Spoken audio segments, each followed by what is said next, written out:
ये व्यू आपको दिख रहा है? कुछ नेचर का व्यू है। हालाँकि मैं नेचर का व्यू नहीं दिखा रही हूँ आपको, मैं बता रही हूँ कि नेचर के साथ पढ़ने का, कनेक्ट करने का एक फ़ील ही अलग होता है। ऑल्दो हम सब ह्यूमन हैं, कहीं न कहीं हमारा ओरिजिन ही नेचर से हुआ है और लास्टली हमें नेचर में ही एंड अप भी हो जाना है ना? तो जस्ट मेरे पास कुछ भी मटेरियल नहीं है आपको बताने के लिए। कुछ भी पीडीएफ्स या फिर नोट्स कुछ नहीं है मेरे पास अभी। बस नेचर के पास बैठी हूँ, के अंदर बैठी हूँ, आसमान के नीचे। और जस्ट मैंने आज पढ़ाई करी थी पब्लिक एडमिनिस्ट्रेशन, ठीक है? तो जस्ट मैं अपने थॉट्स आपके साथ शेयर करूँगी अभी। अ, आपने क्या सीखा? आप क्या डिलीवर कर रहे हो, ये डिटरमाइन करता है कि आपकी समझ कितनी बन पाई है उस सब्जेक्ट में, आपने कितनी पकड़ बना पाई है उस सब्जेक्ट में, है ना? तो मैंने अपना समझ कितना डेवलप किया या मैं कितना समझ पाई, ये जस्ट मैं आपके साथ अभी शेयर करूँगी, ठीक है? And if you want a PDF, if you want materials related to this, you can comment down. मैं ऑब्वियसली आपको टैग कर दूंगी, ठीक है? और अभी सिर्फ मैं अपने थॉट्स आपके साथ शेयर कर रही हूँ। तो यार आप भी कर सकते हो ऐसा। एंड ऑब्वियसली गाइस, जब भी तुम कुछ सीखो ना, तो देखो हम सब कुछ तो ले नहीं जाने वाले हैं, है ना? इस दुनिया से कुछ लेकर तो जाएंगे नहीं, देना ही है यहाँ पर इनडायरेक्टली जैसे भी हो। तो जो भी लेसन सीखो, जो भी आपके साथ जो भी आपने कमाया है ना, पाया है, अर्जित किया है, वो आपको देना ही है। और मेरा ये जस्ट वे है कि जब मैं कुछ सीखती हूँ या जब मैं कुछ समझ पाती हूँ, वो किसी भी तरीके से हो, पर इंटेलेक्चुअली, तो मैं कोशिश करती हूँ कि मैं अपनी उस नॉलेज को आप तक पहुँचा सकूँ, राइट? तो जस्ट उस चीज़ को शेयर करूँगी। तो हमारा जो टॉपिक है वो है पब्लिक एडमिनिस्ट्रेशन, ठीक है? सो पब्लिक एडमिनिस्ट्रेशन बेसिकली, आप पब्लिक एडमिनिस्ट्रेशन, मैं पॉलिटिकल साइंस की स्टूडेंट हूँ, ठीक है?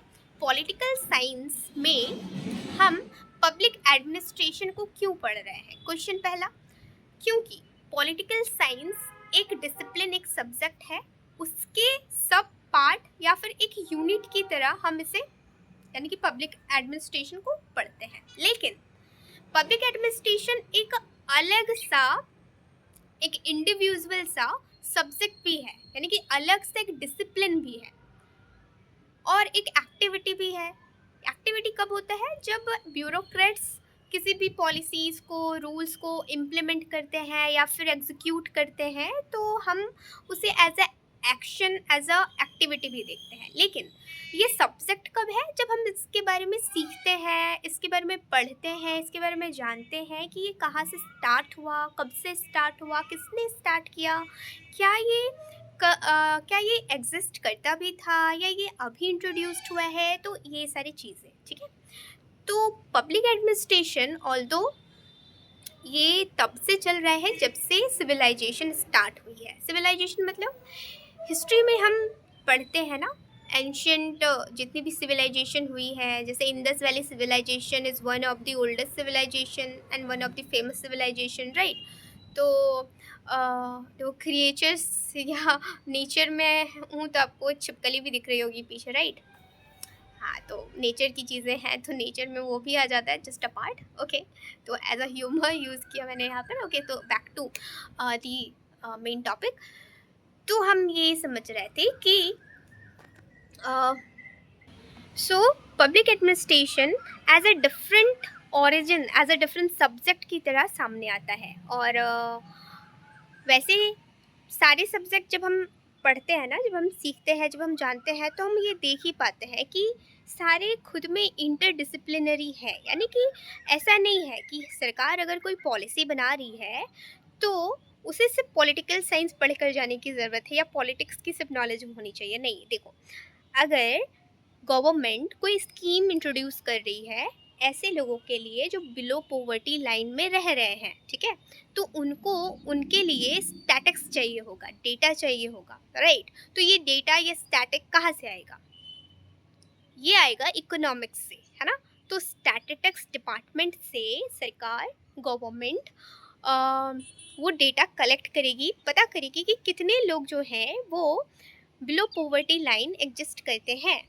जब ये बात पता चलेगी, जब ये डेटा सामने आएगा, तो गवर्नमेंट उस बिहाफ पर अ, अपने जो भी स्कीम है उसको इंट्रोड्यूस कर सकती है, या फिर अपने पॉलिसीज़ को इम्प्लीमेंट कर सकती है, ला सकती है। तब कर सकती है ना जब उसको पता होगा। और ये डेटा मिला कैसे, कैसे मिला जब हमने पॉलिटिक्स के साथ साथ इकोनॉमिक्स को भी ध्यान में रखा, है ना। तो इसमें मैंने आपको ये समझाया कि हर एक टॉपिक, हर एक सब्जेक्ट आपस में इंटरकनेक्टेड है, आपस में इंटरडिसिप्लिनरी है। पॉलिटिक्स का कनेक्शन इकोनॉमिक्स से भी है, इकोनॉमिक्स का फिलॉसफी से भी है, फिलॉसफी का पब्लिक एडमिनिस्ट्रेशन से भी है, पब्लिक एडमिनिस्ट्रेशन का पब्लिक पॉलिसी से भी है, और पब्लिक पॉलिसी का गवर्नेंस से भी है। यानी कि हर एक सब्जेक्ट आपस में इंटरडिसिप्लिनरी इन नेचर होता है, राइट। अब साइंस की सब्जेक्ट भी यहाँ पर आ जाती है, तो अब वहाँ पर हम नहीं जाते हैं, हम अपने ह्यूमैनिटीज़ में ही रहते हैं, राइट। तो देखो, कोई भी छोटा या कोई भी बड़ा नहीं होता। ऑब्वियसली जब हम अपने ईगो में होते हैं ना, तो we just hurt the other one that you are good, you are excellent, मतलब I am excellent, I am good. कोई किसी की तारीफ़ क्यों ही करे, लोग अपनी तारीफ़ में ही जस्ट अपनी बड़ाई में ही खुश रहते हैं। तो डोंट डू दिस। ऑब्वियसली बहुत सारे मेरे ऐसे फ्रेंड हैं जिन्होंने मेरे को भी ऐसा किया है कि क्या ही है तुम्हारा subject, but I know what is mean to me my subject.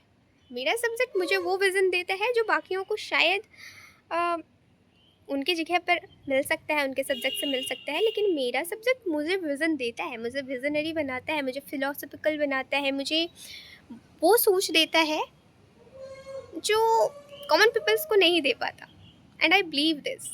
Okay, so हमारा ये पॉइंट नहीं है, बस ये बताना था कि कभी भी किसी के सब्जेक्ट को लेकर ना उसे जज मत करो। जैसे जज नहीं किया जाता ना एक बुक को by its cover, so don't जज a person by their subject, by their what they read, what they believe, what they comes from, क्योंकि यू नेवर नो कि वो किस रूट से आ रहा है, राइट।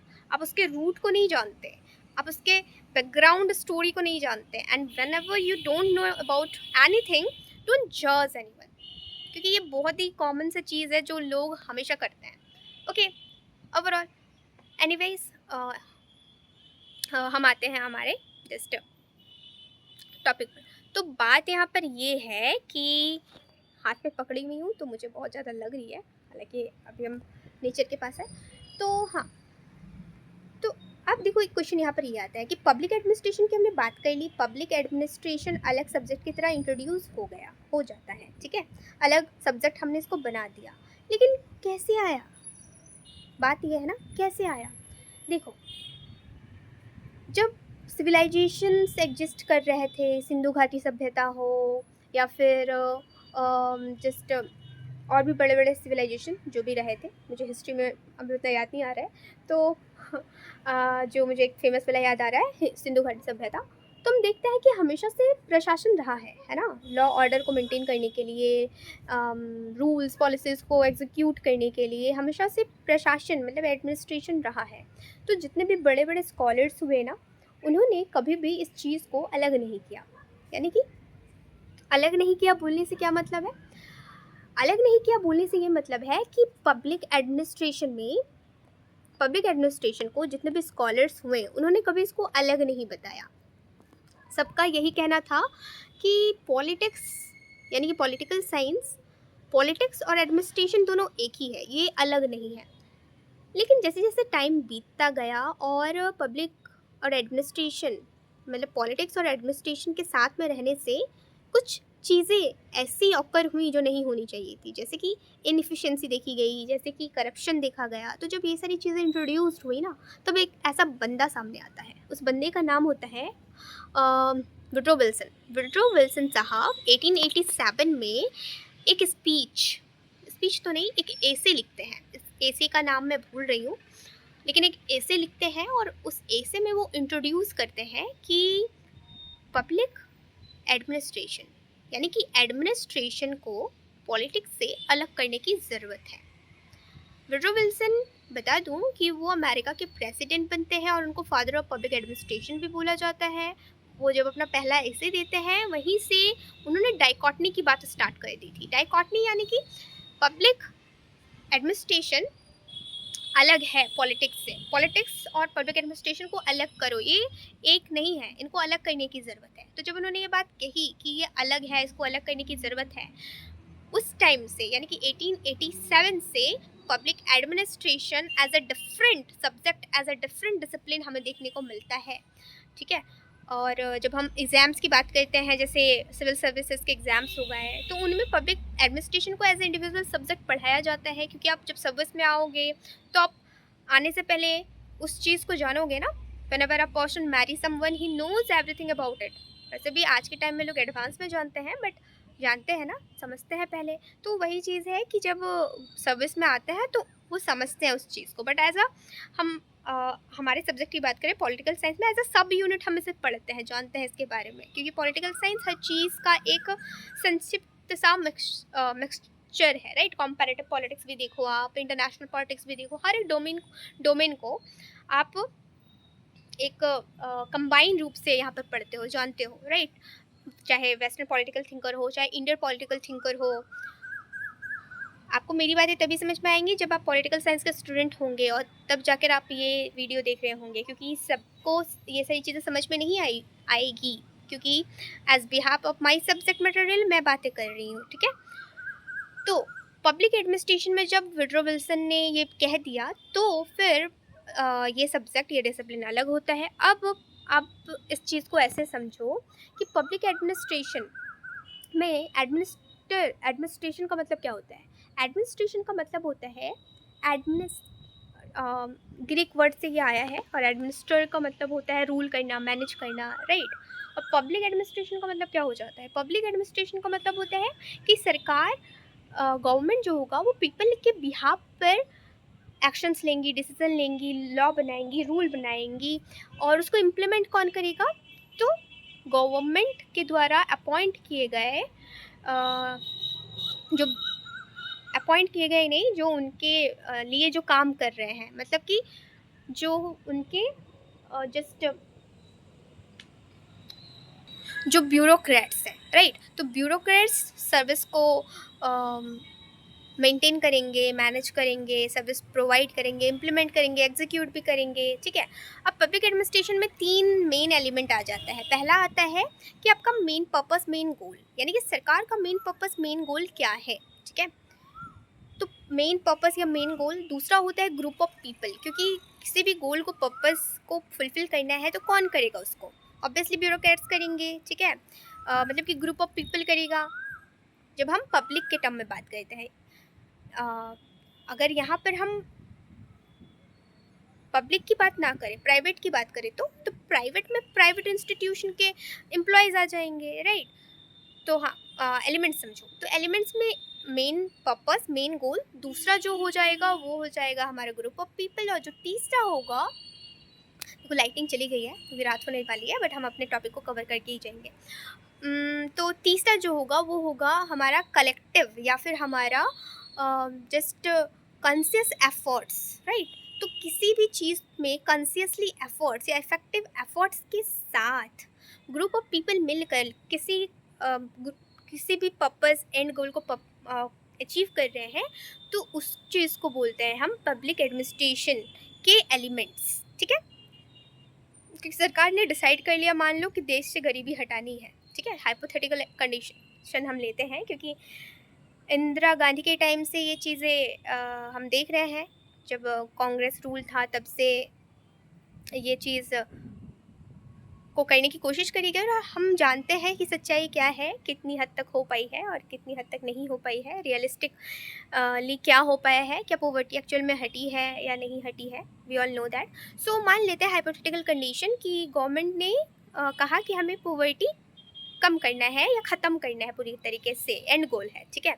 अब उसके लिए वो पब्लिक जो एम्प्लॉयज़ हैं, कौन एम्प्लॉयज़ है, public employees, bureaucrats, like, right. तो ग्रुप ऑफ पीपल में वो हैं। अब वो क्या करेंगे, कलेक्टिव एफर्ट्स लगाएंगे, स्कीम जो भी पॉलिसी सरकार बनाएंगी उसको इम्प्लीमेंट करेंगे। तो ये हो गया कि ग्रुप कलेक्टिव पीपल्स जो है वो कलेक्टिव एफर्ट्स लगाएंगे एंड गोल को अचीव करने के लिए, राइट। तो ये हमने एलिमेंट्स देख लिया। उसके बाद अब इस चीज़ को थोड़ा सा को रिलेट करते हुए समझो। देखो ये जो कंसेप्ट आता है ना पब्लिक एडमिनिस्ट्रेशन, कि पहले तो ये साथ में था, उसके बाद अलग हो गया। अलग क्यों हुआ? अलग इसलिए हुआ क्योंकि वुडरो विल्सन ने देखा कि इनएफिशिएंसी या करप्शन बहुत ज़्यादा आ गया है। जब भी कोई इंसान सर्विस एडमिनिस्ट्रेशन में जाने की बात करता तो दो तरीके होते थे। पहला होता था मेरिट सिस्टम, दूसरा होता था non merit system. Merit system में अगर आपके अंदर वो पोटेंशियल है, कंपटीशन आप कर सकते हो क्रैक, आप में कॉम्पिटिट करके अपने लिए सर्विस में अपनी सीट इंश्योर कर सकते हो, तो वो एक तरीका था जो कि ब्यूरोक्रेट जो भी सिविल सर्विस सर्वेंट होते हैं वो यही करते हैं। दूसरा तरीका भी था नॉन मेरिट सिस्टम। अब नॉन मेरिट सिस्टम क्या होता है? नॉन मेरिट सिस्टम में 3 तरीके होते थे जो अलग अलग देशों में फॉलो किए जाते थे। 3 सिस्टम क्या क्या था? पहला था स्पॉइल सिस्टम, जो अमेरिका में होता था। अमेरिका में स्पॉइल सिस्टम से एक एग्जाम्पल समझो। स्पॉइल सिस्टम क्या कहता है? जैसे 2024 का जो चुनाव था अमेरिका में, उसमें डोनाल्ड ट्रम्प जीते, उनको सपोर्ट किया था इलॉन मस्क, बहुत ही फेमस पर्सनालिटी है। उन्होंने कैसे? कैंपेन में फंडिंग करके। तो जब वो जीते तो लिवरेज की तरह इनको, मतलब कि इलॉन मस्क को एक गवर्नमेंट ऑफिस में इन्होंने सर्विस की तरह अपॉइंट कर दिया, ठीक है। बाद में उन्होंने फिर क्विट कर दिया एंड अभी वो फुल टाइम टेस्ला में सर्विस मतलब लगे हैं। बट जो भी हो दिया था। तो एक एग्जाम्पल आया स्पॉइल सिस्टम का, मतलब आपका कुछ बैकग्राउंड नहीं है, आपका कोई मेरिट नहीं है, बट नॉन मेरिट के हिसाब से भी आपको लिवरेज मिल रहा है, एडमिनिस्ट्रेशन का पार्ट बनने को मिल रहा है, ठीक है। ये अमेरिका में था। दूसरा था पेट्रोनेज सिस्टम। ये क्या होता है? जैसे ईस्ट इंडिया कंपनी का हम एग्जाम्पल लेते हैं। ईस्ट इंडिया कंपनी में कोई डायरेक्टर है, ठीक है। तो डायरेक्टर अपने जाने माने जो भी इंसान होता है ना, उनको प्रेफर कर देता है कि ये मेरे बाद काम करेगा, ये या फिर उसको वो अपॉइंट कर देता है कि ये इस पोस्ट के लिए एलिजिबल, इस पोस्ट के लिए हम इसे एक ऑफिस दे रहे हैं। तो भाई भतीजा बात बोल सकते हैं, राइट। तो ये होता था यूके में लेवरेज सिस्टम, ठीक है। उसके बाद पैट्रोनेज सिस्टम जो बोलते हैं। उसके बाद तीसरा एक सिस्टम था नॉन मैरिट का, ऑफिस ऑफ डायरेक्ट, मतलब आप पैसे दे दो और उतने, और फिर आप उस जो भी पोस्ट चाहते हो उस वो आपको मिल जाएगा, ठीक है। तो ये नॉन मैरिट सिस्टम था। तो नॉन मैरिट सिस्टम इतना ज़्यादा बढ़ गया कि वुडरो विल्सन को समझ में आया कि हम जो नॉन मैरिट सिस्टम के बेसिस पर एडमिनिस्ट्रेशन को चला रहे हैं, दैट वाज नॉट राइट। क्योंकि इससे क्या है कि इफ़िशियंसी घट रही है, इफ़िशियंसी कम हो रही है। इफ़िशियंसी तो कम हो ही रही है, साथ ही साथ इफ़िशियंसी के कम होने से जो पब्लिक सर्विस, क्योंकि administration is a part of service, is a part of governance, is a part of public policy. सरकार ने जो पॉलिसी बनाई है, गवर्नेंस को जितनी अच्छे से चलाना है, कैसे चलेगा? जब तक कि उसमें मेरिट के बेसिस पर लोग चुनकर नहीं आएंगे। तो मेरिट सिस्टम जब नहीं होगा, जब इफ़िशियंसी नहीं आएगी, जब करप्शन होगा। करप्शन क्यों होगा? मेरिट सिस्टम नहीं है, नॉन मेरिट सिस्टम है। तो नॉन मेरिट सिस्टम है तो वो करप्शन को इनवाइट करेगा। इसीलिए वुडरो विल्सन ने कहा कि पहले तो अलग करो दोनों को, राइट। दोनों को यानी कि पॉलिटिक्स से एडमिनिस्ट्रेशन को। अब जब ये अलग हो गया तो अब आप ये बात अब आपको समझ में आ रही होगी कि अलग क्यों किया गया, रीज़न था, ठीक है। इनएफिशिएंसी पैदा हो रही थी, इनएफिशिएंसी के साथ हमने देखा हमने जो मैंने आपको बताया कि इनएफिशिएंसी के साथ करप्शन बढ़ रहा था। इससे डिस्टर्ब हो रहा था सिर्फ पब्लिक इंटरेस्ट, मतलब आप लोगों तक एक्चुअल सर्विस डिलीवर नहीं कर पा रहे हो। तो जब आप नहीं कर पा रहे हो तो आप किस लिए आप प्रशासन हो, किस लिए आप एडमिनिस्ट्रेशन का रोल निभा रहे हो, राइट। तो इसलिए तब एडमिनिस्ट्रेशन को अलग किया गया और ये अलग सब्जेक्ट की तरह उभरा, अलग सब्जेक्ट की तरह अपने अपीयरेंस में आता है। और उसके बाद से हम फिर इवोल्यूशन देखते हैं पब्लिक एडमिनिस्ट्रेशन का, कि पब्लिक एडमिनिस्ट्रेशन जो है वो डाइकॉटनी हुई, दोनों अलग अलग हुआ, पॉलिटिक्स अलग हुआ एडमिनिस्ट्रेशन से, राइट, किया गया। उसके बाद फिर एवोल्यूशन का जो प्रोसेस है वो मैं आपको फिर नेक्स्ट वीडियो में समझाऊंगी। हालांकि जितना मेरे दिमाग में अभी मैं गैदर कर पाई थी मैं आपके साथ उतना शेयर कर पाई। फिर धीरे धीरे इसके लिए प्रिंसिपल बनाए जाते हैं कि किस तरह से इसे और इफेक्टिव बनाया जाएगा, किस तरह से प्राइवेट के कुछ क्राइटेरिया, कुछ फीचर्स को, जैसे मैनेजमेंट है ना, न्यू पब्लिक मैनेजमेंट, ये प्राइवेट की फीचर है। प्राइवेट एडमिनिस्ट्रेशन का कुछ क्राइटेरिया कैसे हम पब्लिक एडमिनिस्ट्रेशन में अप्लाई कर सकते हैं। क्यों? क्योंकि प्राइवेट में फीचर्स या फिर जो भी फैसिलिटीज़ थे वो ज़्यादा बेहतर थे। तो उनको हम किस तरह से पब्लिक एडमिनिस्ट्रेशन में ला सकते हैं या अडॉप्ट कर सकते हैं। तो बहुत सारे प्रिंसिपल दिए गए, फिर सरकार के सामने या गवर्नमेंट के सामने ये भी चैलेंजेस आई कि हमारा आइडेंटिटी क्या है, मतलब हम किधर काम करना है हमको। फिर बात आया कि गवर्नमेंट को हर डायरेक्शन में काम करना है, चाहे हेल्थ का सेक्शन हो, चाहे रोड हो, चाहे पॉलिसी इम्प्लीमेंट हो, चाहे रेगुलेशन हो, हर जगह करना है। तो जो इवोल्यूशन है वो हम नेक्स्ट वीडियो में कवर करेंगे। हालांकि इतना जान लो कि इवोल्यूशन अभी भी कंटिन्यू है। जैसे जैसे आपका सिटी बदलेगा, आपके चैलेंजेस बदलेंगे, आपके इशू बदलेंगे, गवर्नमेंट नई पॉलिसीज़ लाएगी, नई पॉलिसीज़ के लिए नया इम्प्लीमेंटेशन होगा, नए प्रिंसिपल बनाए जाएंगे। तो ये इवोल्यूशन इवॉल्व इन नेचर है, राइट। अब इसके साथ आप एक, तो इसका स्कोप तो बहुत बड़ा है, स्कोप छोटा सा नहीं है, ठीक है। तो इस चीज़ से हम ये समझ गए कि स्कोप तो इसका बहुत ज़्यादा बड़ा है, वास्ट है। अब हम जब नेचर की बात करते हैं तो पब्लिक एडमिनिस्ट्रेशन का दो नेचर होता है। एक होता है मैनेजियल नेचर, ठीक है, और एक होता है इंटीग्रल नेचर। इंटीग्रल व्यू होता है और मैनेजियल व्यू होता है। अब ये क्या होता है इंटीग्रल व्यू? इंटीग्रल व्यू का मतलब होता है कि जब आप एक एडमिनिस्ट्रेशन या फिर अब जब आप एक मैनेजमेंट का पार्ट होते हो, तो आप बताते हो, जैसे मान लो दो एजेंसी का एग्जांपल लो, एक स्कूल और एक इंडस्ट्री। तो स्कूल एडमिनिस्ट्रेशन इंडस्ट्री के एडमिनिस्ट्रेशन से टोटली डिफरेंट होगा। क्यों? स्कूल में स्कूल के रिसोर्सेज को मैनेज करने के लिए मैनेजर होंगे, है ना, मैनेज करेंगे। फिर स्कूल स्टाफ्स होंगे, स्कूल जो कि कॉपरेट करेंगे, साफ़ सफाई करेंगे, जो भी करेंगे। उसके बाद स्कूल में टीचिंग स्टाफ होंगे, टीचिंग फैकल्टी होंगे, उनका अलग रोल होगा पढ़ाने का। किसी का जस्ट प्यून होंगे जिनका सर जस्ट हेल्प करना होगा।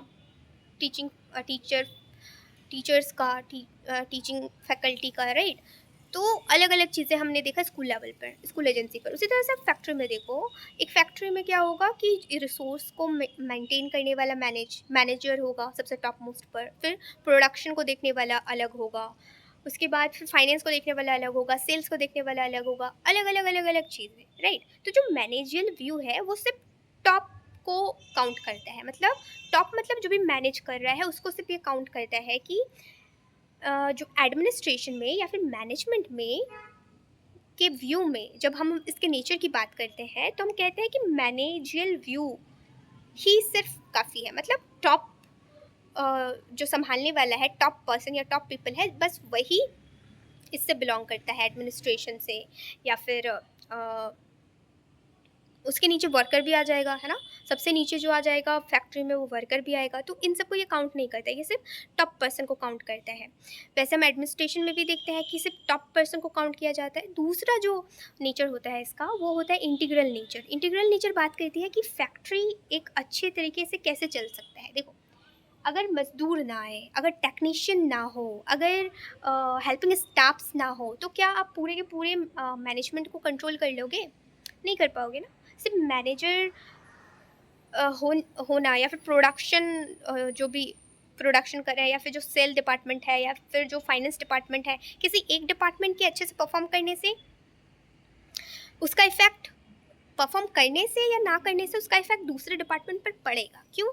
इंटीग्रेशन चाहिए, हर एक का आपस में इंटीग्रेशन चाहिए, कॉपरेशन चाहिए, एक दूसरे को सपोर्ट करेगा तभी फुलफिलमेंट होगा। अगर वर्कर्स अपने काम अच्छे से नहीं करेंगे तो जो सुपरवाइज़र होगा, जो सुपरवाइज उनको कर रहा होगा, वो अपना रिपोर्ट कैसे मैनेजर को देगा, राइट।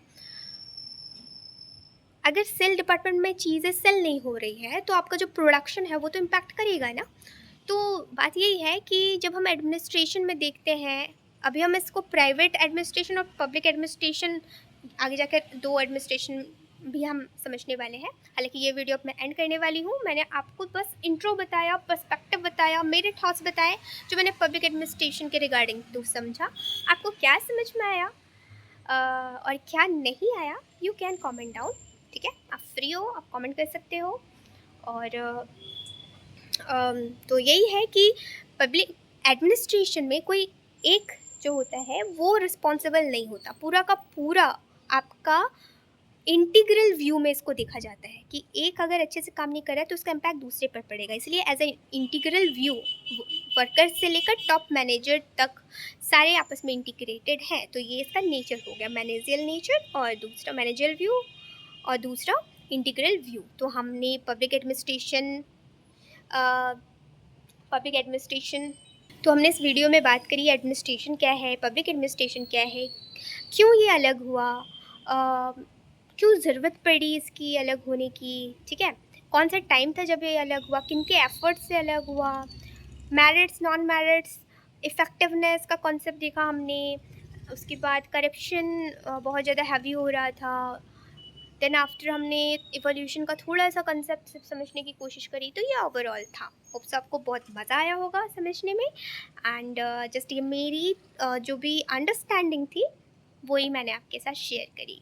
तो होप सो अच्छी लगी होगी। एंड मिलते हैं फिर हम नेक्स्ट वीडियो में। Thank you and bye bye.